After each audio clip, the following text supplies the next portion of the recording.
train horses is we'll get these horses to, so if you film down here, you see this Shire horse for instance, we'll get it to come back and bang itself straight on that Swingletree. Can you see?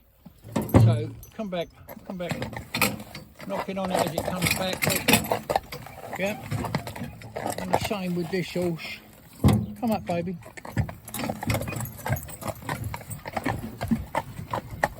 So we do that with all horses that come, because if you're driving a pair or anything can go wrong.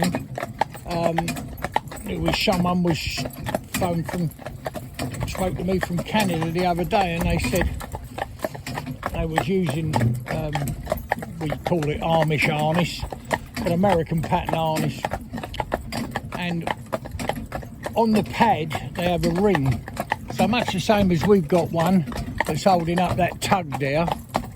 Yeah, for when these are driven single, they're both wearing tugs. Or convertible single harness if you like. So, but how they have it is with a clip, a stainless steel clip. So instead of being stitched on or riveted or whatever it might be onto the pad, they have a clip, big heavy stainless steel clip. Well, anyway, it must have been a flaw in the, in the steel, which can happen. I mean, you can only, they test them. I don't know, 10 in every 1,000 or something, just to make sure they're all right. But there's always one can slip through, but that's what happened, and it broke. And of course it fell down. Well, it didn't really matter in one respect, because it was held up by the other side, wasn't it? Obviously on the other side of the pad. Whoa, stand still.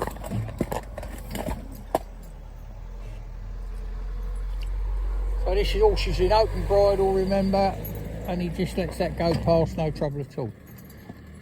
So obviously when that happened to the girl, it was a bad accident, because what happened, it allowed the shafts to come, or the horse to come back from the shafts, because there was nothing to act as a tug stop. So although this side was held, that side wasn't. Come back, touched him on the hocks, and bang, started kicking and bucking and going mad.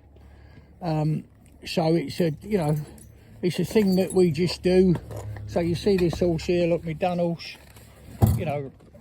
coming back on there. So you see on that there, banging itself. Come over, good boys. And no reaction at all. And it would be the same if they were blinkered up. Because if there ever is that possibility when something goes wrong, and it's, people are very easy to, when you've had an accident, I've heard this a million times, and people want to just think about it for a minute.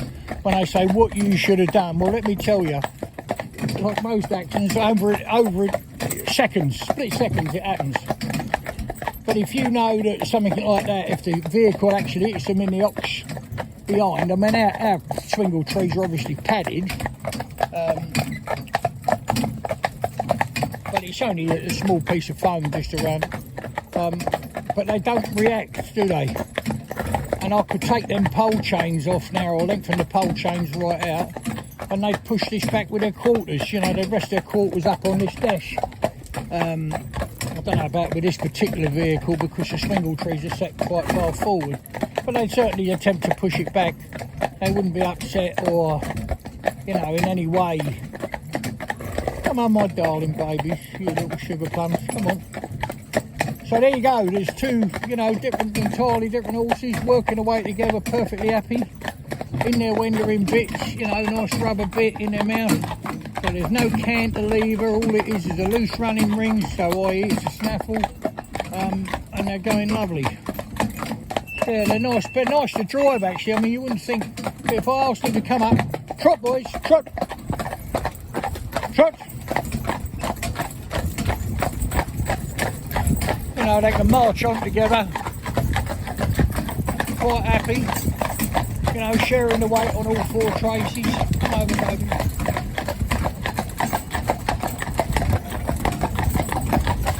So real nice. Here's a lovely one here, look, beautiful brand new tractor. we want them to come right up close to them with their great big old wheels and that, don't we?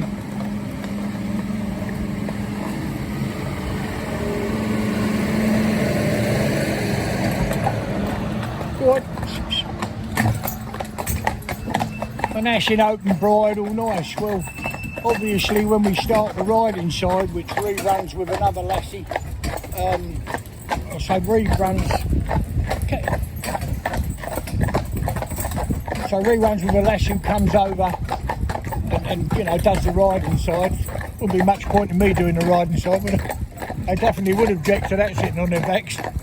So Ree messes about with him, he'll climb all over them and like that, you know, and when they're standing in the yards, they get used to it, and then we do this bit, so obviously, you know, they're driven in over. So what is the advantage in driving in a motor bridle? Well, obviously, if a motor car comes up behind them, and they'd always been blinkered, and then you give them an open bridle, I mean, they're going to be aware, aren't they, of something coming up behind them, but they wouldn't be so much because I'm sat up here, and so, you know, it makes it just so much easier. So with traffic around them, etc., coming from every angle, people say, why don't you? Well, these could be driven in open bridle if that's what you want to do.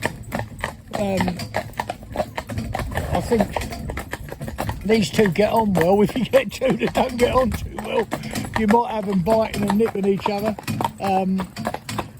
You could have a little bucking like that if they're squealing and arguing. But yeah, these are just going absolutely beautiful together. They're lovely. So it sets them up for the next stage when they're already, you know, started their riding work. But it's just nice to do. But if you listen to them, you know, you shut your eyes, you never know it was two different horses.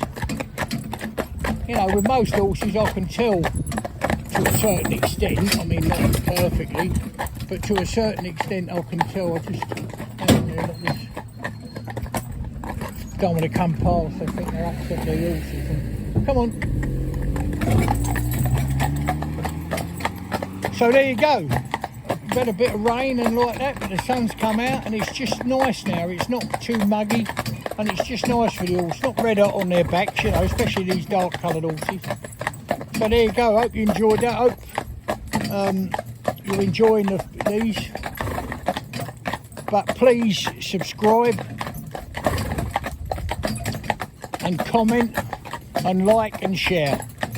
We'd like you to do that. We do these films, you know, for people because they're not for, you know, general public really, but we do them. They're for the people that own the horses. That's why we make the films. But we put a couple up because people asked us. I said, "We'll have a look. We'll send you."